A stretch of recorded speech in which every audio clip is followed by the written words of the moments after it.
The storm was supposed to kill everything in its path. Temperatures dropped below freezing. The forest went silent. And then a woman found something buried beneath the snow. A mother black panther, frozen, bleeding, curled around 3 dying cubs. What happened next, no one could predict it. The storm had been raging for nearly 30 hours. Not a normal winter storm, not a passing snowfall. This was a kind that erased roads, buried forests, and silenced everything alive. Temperatures had dropped below freezing long before sunrise. Wind howled the mountain pass like a living creature, snapping branches and throwing sheets of ice into the air. No one should have been out there. And yet, a lone figure moved through the snow. Slow, careful, determined. Elena Kovacs had lived near the Northern Reserve for 26 years. A former wildlife ranger, now retired, she spent most of her time alone in her cabin, documenting animal tracks and monitoring migration routes. She knew storms. She respected them. But something felt wrong that morning. The forest was too quiet. No birds, no movement, no tracks, until she saw them. Large prints. Deep, fresh, feline, not a lynx. Too big, not a cougar. Her breath caught. Black panther. And then smaller ones. Cubs. The tracks veered off the main path, cutting through a frozen clearing, disappearing behind a fallen pine half buried in snow. Elena hesitated. Instinct told her to turn back. But another instinct, older, deeper, pulled her forward. She stepped closer, and then she saw them, a shape beneath the snow. Dark, still, a massive black panther lay partially buried. Her body curled around 3 tiny cubs. None of them moved. For a moment, Elena thought she was too late. Elena dropped to her knees, heart pounding. The mother panther's sides rose barely. Alive, but fading. The cubs pressed against her chest, their tiny bodies trembling. One gave a weak, thin cry. Elena froze. This was a predator capable of killing her in seconds. Even injured, even weak. Her mind raced. Fear first, then confusion, then something else. Empathy.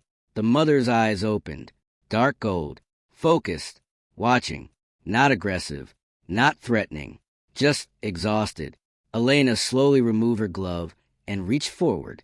Every movement deliberate. Every breath measured. The panther didn't growl. Didn't move. She just watched. And in that moment, Elena understood. This animal wasn't protecting territory. She was protecting her cubs. And she was losing. The mother's hind leg was twisted at an unnatural angle, blood frozen into her fur. A deep wound along her shoulder. Trap injury. Elena's chest tightened. Poachers. The cubs were too weak to stand. One wasn't even crying anymore. Hypothermia. If they stayed here another hour, they wouldn't survive. The wind roared louder, whipping snow across the clearing. Elena fumbled for her radio. Signal weak. She tried again. Static. Then a voice. Base, this is Kovacs, emergency injured panther. Cubs, coordinates transmitting. The reply crackled through. Rescue team mobilizing. Stay clear. Do not approach. Elena looked back at the panther. Clear wasn't an option. They didn't have time. She moved closer. Slowly. Hands visible. Voice soft. It's okay. I'm not here to hurt you. The panther's head lifted weakly. Their eyes met. A moment of silence. Snow falling. Wind screaming. Time slowing. Then something impossible happened. The panther lowered her head. Not submission. Permission. Elena reached out and touched her fur. Cold. Rigid. The cubs shifted, one pressing against Elena's glove, seeking warmth. Her throat tightened. She removed her jacket and wrapped it around them. The panther watched. Didn't resist. Didn't move. Just trusted. The helicopter arrived 23 minutes later. It sounded like thunder ripping open the sky. Snow blasted in all directions as it hovered above the clearing. Rescue team jumped down. Veterinarians. Wildlife officers. Emergency transport crew. Severe hypothermia. Leg fracture. Possible internal bleeding. The scene turned into organized chaos. Medical blankets. Portable heaters. Sedative injection. The mother panther resisted for only a second, then went still. The cubs were lifted into thermal carriers, one barely breathing, oxygen mask fitted. Elena stood back, shaking, watching, praying.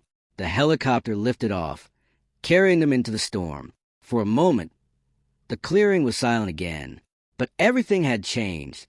Days passed, then weeks. Inside the Wildlife Rehabilitation Center, the panther remained under constant care. Surgery repaired her fractured leg. Antibiotics fought infection. Wounds cleaned, monitored, protected. The cubs slowly regained strength. Tiny paws learning to stand again. Soft cries turning into playful sounds. Elena visited every day. She didn't speak much, just sat quietly. The panther watched her from behind reinforced glass. Eyes calm, recognizing. Trust had formed, not through words but through presence. Through survival point 3 weeks into recovery, something changed. The mother stopped eating, stopped moving. Her breathing became shallow. Veterinarians ran scans, blood tests, thermal imaging, and then they found it, a bullet fragment, embedded near her rib, missed during the initial surgery. Poachers hadn't just trapped her, they'd shot her. Internal infection spreading. Time running out again. Emergency surgery scheduled immediately. Elena waited outside the operating room, hands trembling. Memories flooded her mind. The storm, the cubs, those eyes. She whispered to herself, "Fight. Please just fight." Hours passed. No updates. No movement. Then the doors opened. The lead veterinarian removed his mask. Silence. Then she made it. Relief crashed over Elena like a wave. But the real moment came days later. The cubs were brought into the recovery enclosure. They hesitated at first, then recognized her scent. They ran to her, tiny bodies pressing against her chest. The mother lifted her head and licked each one. Alive, together, family restored. Elena wiped tears from her face. Even the staff stood still. No one spoke. Some moments are too powerful for language. Spring arrived. Snow melted. Forests breathed again. The day of release came quietly. No crowds. No cameras. Just a team and Elena. The transport gate opened. The panther stepped out first. Cautious. Strong. Cubs followed behind. Now bigger. Curious. Alive with energy. They paused at the edge of the forest. The mother turned. Looked back. Eyes locking with Elena's. A moment stretched. No fear. No distance. Just recognition. Then she turned away and disappeared into the trees. The cubs followed. Gone. Back where they belonged. Weeks passed. Elena returned to her routine. Monitoring trails. Documenting tracks. Life returning to normal. Until one morning, she found prints outside her cabin. Large. Feline. And 3 smaller ones. Fresh. Leading toward the forest. Not a coincidence. Not random. A message. They had survived. They were thriving. And they remembered. Elena smiled. For the first time in years, she didn't feel alone. Some connections don't need words. Some bonds cross species, distance, and time. And sometimes, saving a life changes more than one world.